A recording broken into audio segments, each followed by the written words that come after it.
इस फुलवारी को देखते देखते करीब 18 वर्ष गुजर रहे हैं। न मालूम कितने फूल खिले और कितने मौसम बदले। यह फुलवारी निरंतर फूलों को बिखेरती रही है। और ये देखिए फूलों की सेज है। आहा हा, ऐसी महक है, बड़ी हल्की, बड़ी मधुर, बड़ी मीठी महक चारों तरफ बिखरी हुई है। और जी चाहता है बस इसी मंडुए तले, इसी फुलवारी में बस यहीं बैठे रहें और सुबह शाम गुजर जाए तो पता ही ना चले। प्रकृति अपने स्वभाव में जी रही है। जब मनुष्य नहीं था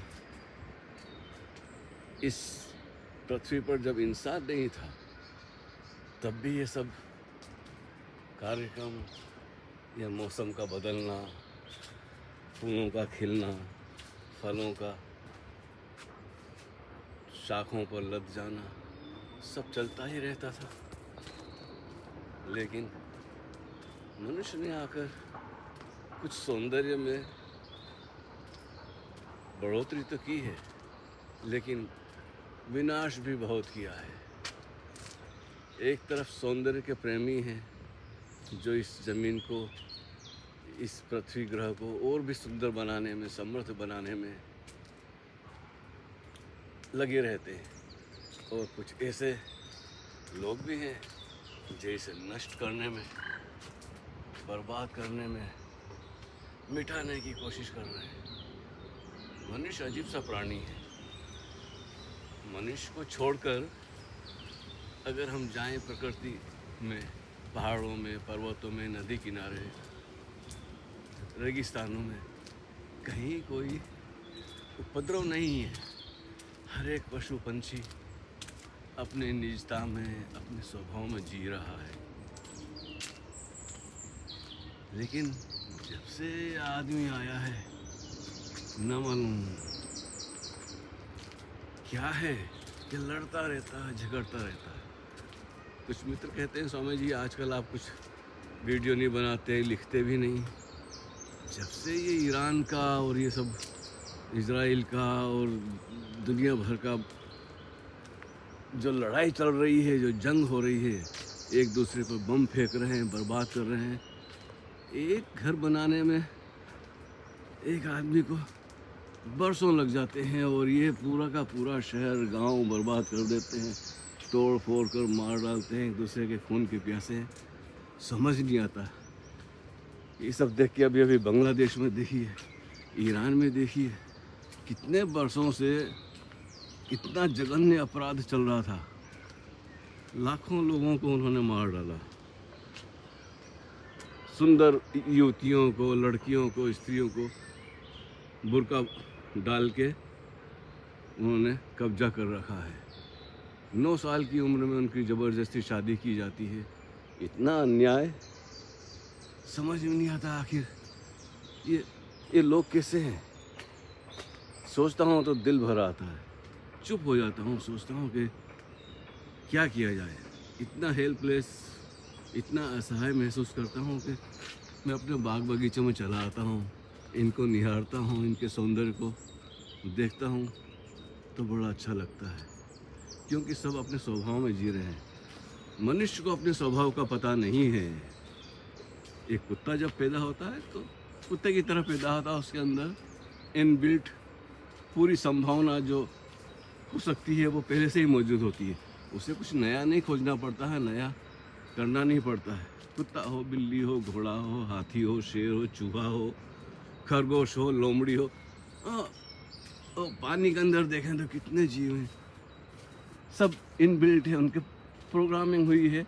वो कुछ नया निर्माण नहीं कर सकते। जो प्रकृति ने जैसा बनाया है बस उसी में जीते हैं। लेकिन इंसान को प्रकृति ने खाली भेजा है।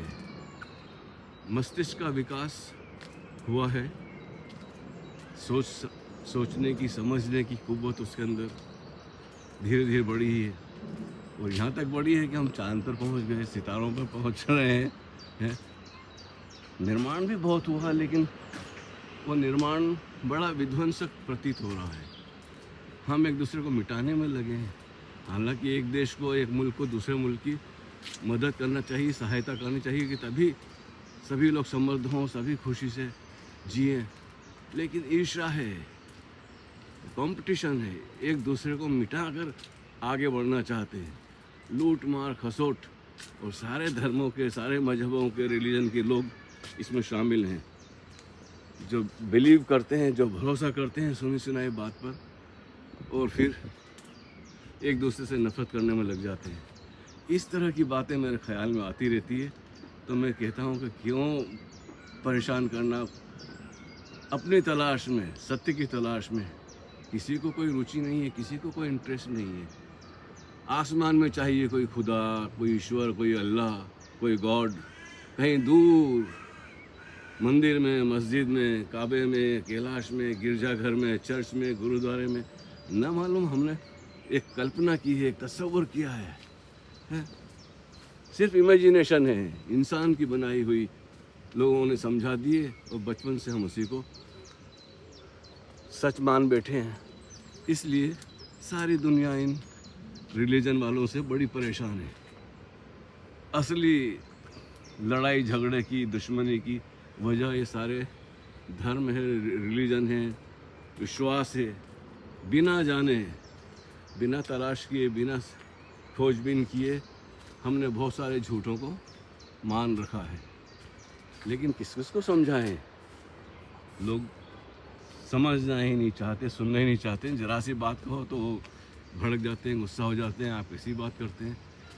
यह सोच समझकर मैंने सोचा छोड़ो, हम अपनी मस्ती में मस्त रहें, जाने दो, जो होता है होने दो। लेकिन फिर थोड़े दिन बाद फिर मन में आता है कि चुप रहना अच्छी बात नहीं है, क्योंकि इससे समझेंगे लोग कि मैं भी उनके साथ हूँ।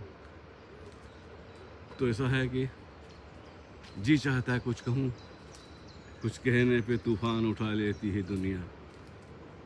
इससे भी लोग हैं जो कहते हैं अपनी तो ये आदत है कि हम कुछ नहीं कहते, लेकिन जो कुछ नहीं कहते वो भी जिम्मेदार हैं उन लोगों को उकसाने में, जो हिंसात्मक हैं, जो एक दूसरे को मारते हैं, काटते हैं, लूटते हैं, कब्जा करना चाहते, अपने मजहब में परिवर्तन उनको करना चाहते, ज़बरदस्ती तलवार के जोर पर न मालूम क्या क्या उपाय करते हैं कि कैसे कन्वर्ट किया जाए लोगों को।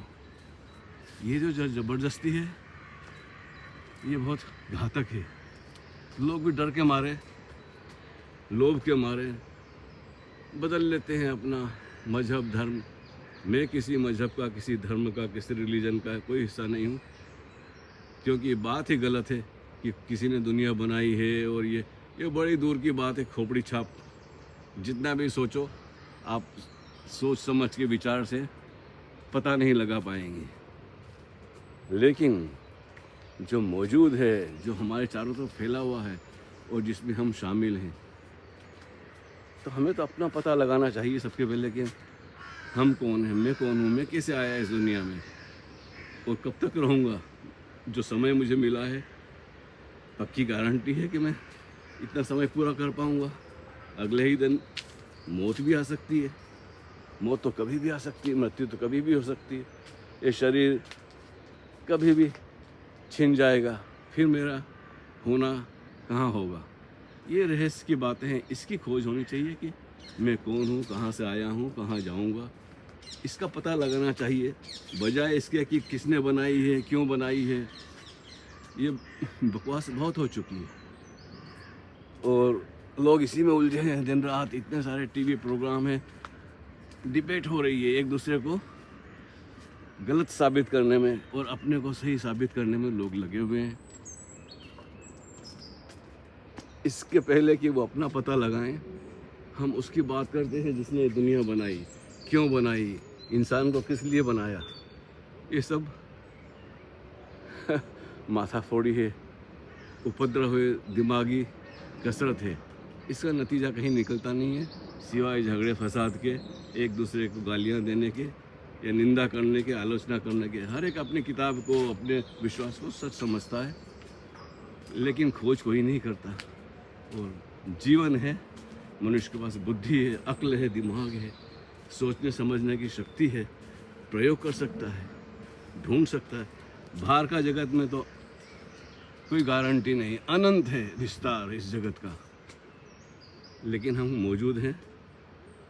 अपना पता लग जाएगा जिस दिन, उस दिन सारे प्रश्न, सारे सवाल जो दिमाग में घूमते हैं, सारी दुश्मनी, सारी वैमनस्यता जो हम एक दूसरे के प्रति दिखाते हैं, वो सब समाप्त हो जाती है, क्योंकि हमें अपना पता लगता है कि मैं तो एक ख्वाब हूँ। एक सपना है जीवन, जैसे रात का सपना। जब हम सपना देखते हैं तो सच्चा लगता है, सपने में तो कभी शक नहीं होता कि झूठ है। ऐसे ही ये दिन का सपना है। इन दोनों सपनों के पार कोई है जो जानता है, उसका पता लगाना बहुत ज़रूरी है। और अब ज़्यादा लंबी बात ना हो जाए तो आज इसको यहीं चर्चा को समाप्त करते हैं। फिर मुलाकात होगी प्यारे दोस्तों। प्रेम प्रणाम, नमस्कार।